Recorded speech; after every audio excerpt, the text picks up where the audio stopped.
Good morning, welcome to Thought for the Day. Well, this week has been taken up primarily with sorting out all the probate forms and tax forms for my late brother-in-law. Going into somebody's life in quite depth is quite an amazing thing.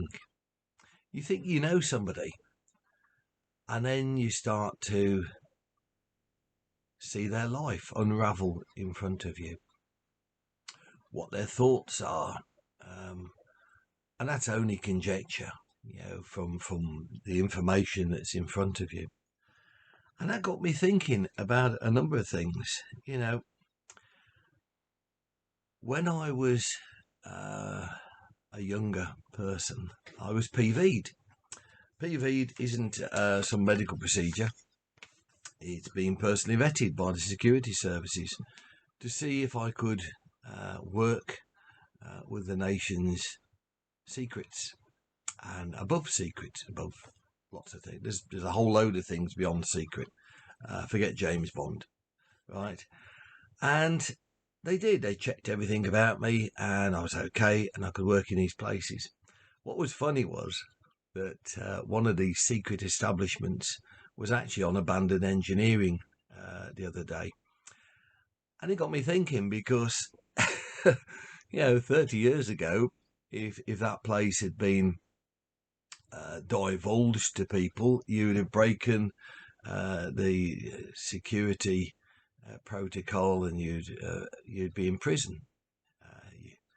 And interestingly enough, Elaine and I were diverted going to North Wales a little while ago, and there's a big sign there, and it says big sign showing you where the secret bunker is, so you can visit it.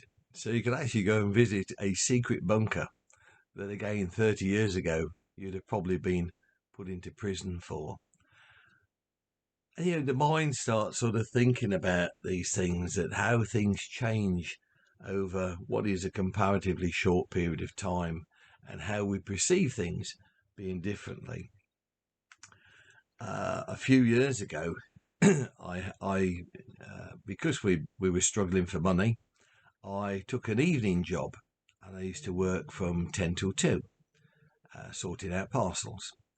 And one of the things with these parcels was that they couldn't be above a certain weight. And I picked one of these parcels up from above head height, and there was it turns out, a massive great steel ball or iron ball in there. And the weight of it was totally disproportionate to what it should have been. In the result was it tore my shoulder here, and tore a piece out of my shoulder. I ended up going to hospital, and I had a number of operations and various things, and the company paid for it, which was nice. It turns out they had to anyway. And one of the things afterwards, one of these insurance companies decided that we could get a claim for this negligence on behalf of the on the part of the company. What I didn't realise was that for a few weeks I was being trailed by these guys with cameras, and they literally turned up all over the place, didn't know anything about it, and they were following my life to see if I was telling the truth or not. That actually damaged my shoulder. Now, that was before the operation. So a few weeks took part, and I found out by accident that they were doing this. And it was quite amazing, really, to see photos and live footage of me actually going about my normal everyday work and dealing with stuff with a damaged arm, but not knowing that anybody's actually watching. And that brings me round to something I've been thinking about, and that is, Jesus and God loves us when we were in sin, right? We didn't have to do anything special. They looked at us when we had our damaged arm and didn't go, oh, damaged goods, don't want to know. They didn't look at us and say, oh, this guy's doesn't come up to scratch. He's not sufficiently sorted out to be PV'd. He didn't look at his letters and all his private correspondence and his bank statements and all the rest of it and go through it and go,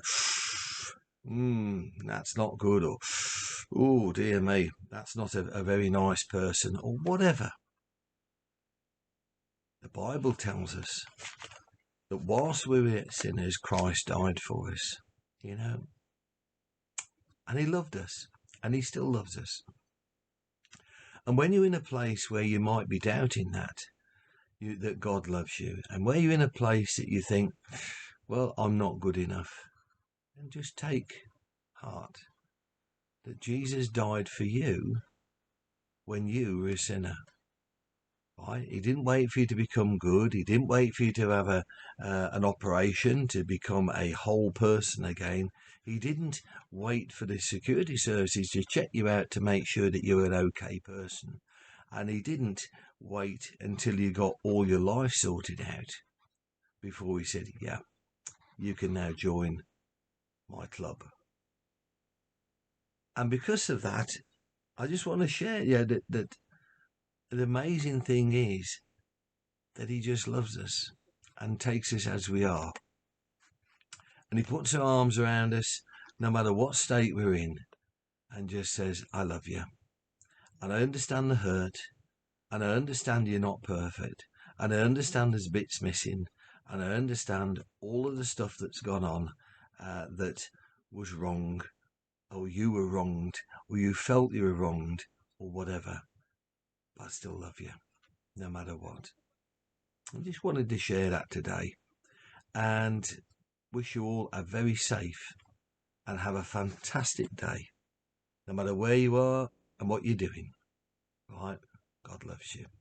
Bless you all. Bye.